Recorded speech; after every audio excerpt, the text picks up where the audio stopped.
its controversial new ad encouraging recent high school graduates to apply. The sign outside Little Darlings reads, "Now auditioning the class of 2015 and pay your way through college." The manager of the club says he's offering a way for young women to make good money in a struggling economy, and that some make up to $1,000 a night. Take a listen. Hundreds that are either in college or have worked their way through college, and like I said, without one penny of debt. Not having to take out student loans, not having to borrow money from family or friends, or taking out loans from banks. But some residents say the ad sends a bad message to young women. You could completely change the route of a woman who's trying to progress and go to college and graduate and make something of herself and see a completely different life. So I don't agree with it at all. Uh-oh, some controversy. Andy Levy, what do you think? Targeting this particular age bracket, is it wrong, or is this just a business trying to make money and they have a right to go out there and market to whoever they want? Well, it's better than recruiting high school undergraduates. That is true. Let's give them that. That is true. Look, the whole strippers are paying their way through college thing is a nice little story that guys tell themselves to make them feel better about going to strip clubs. Why are you trying to take that away from us? Just let it lie. The Andy Levy scholarship program? Leave it alone. Come on, but it is true in some cases. You hear those stories sometimes where people say, absolutely, where they say, you know what, where else could you make that kind of cash? And they're only doing it to put themselves through law school or graduate school. I mean, that does happen. Am I not right? No, I mean, I've seen those movies too.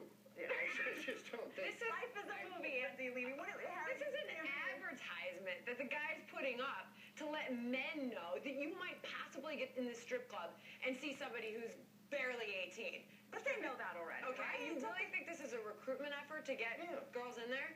Oh, come on, this is an advertisement for the club. But you don't think guys know? I mean, you know that there are some young women. Oftentimes, if you go to a place like that, you see a lot of young women. And I argue, despite what Andy's saying, that it is because a lot of them are putting themselves through college or otherwise. I'm sorry, if I live in a movie, I live in a movie. But I defy Andy Levy's logic. I mean, how many doctors do you know that started off at like the Lace Club? Like, I don't know many. I don't know. They might not share that story with you, but I guarantee. I mean, I'm sure I could have made more in college at Little Darlings than I did at the Outback Steakhouse.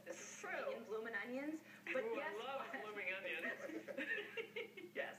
But I think that I would always have that little Darling story in the background and probably would not be sitting on this couch right now. And so I do think it's a dangerous message. But I think that they're probably having a hard time getting young girls, and they don't probably want a 70-year-old stripper on this main stage. So they're trying to let young girls come in and know that they're welcome. Well, you can't hold him accountable. I mean, he's just doing his job. And he's acting within the law, Who are consenting adults. But isn't it, I mean, Harris, what would you think, like when you, as a mom, okay? Oh, gosh, you please see, don't go there. No, but you see stuff like My this. kids are 6 and 8. When you see There's a hole in our house. Still, you've got that maternal instinct. Does this bother you when you see that and know that girls who are just coming out of school and might be, you know, influenced by this would be affected by it? Two things. You said that they're of age, so they're women, and they can make decisions on their own, and hopefully they have loving adults in their lives who would tell them all of their choices. That's what I would do with my girls, and I would hope that they would choose a path that I would want for them to choose.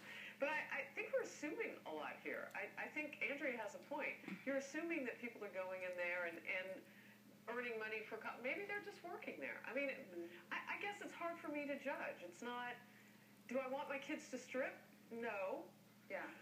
But when they're adults, what I'm hoping is we'll have a conversation about what the other options are. Right. You know, but we're not talking about underage here. And I also agree with Sandra, who said, this is a great billboard to get the dudes into the club. Yeah. I mean, it really Do you think it's smart, though, from a business perspective, or does this make them look bad? I think it's smart, but I think that young girls, and look, if that's how you want to pay your bills, I mean, again, I'm with Harris, don't judge. But I think there should be a disclaimer that, especially in the era of social media, if you are trying to be beware, a doctor, eventually it's going to come back and bite you. And I'm not sure that the goals, that if that's your goal, We should be responsible for that. I don't get it. I like that you're worried that maybe it makes the strip club looks bad. No, listen, fair and balanced, Andy Levy. Well, you know the feeling, or at least your kids or grandkids do. You want that stuffed dog in the claw machine.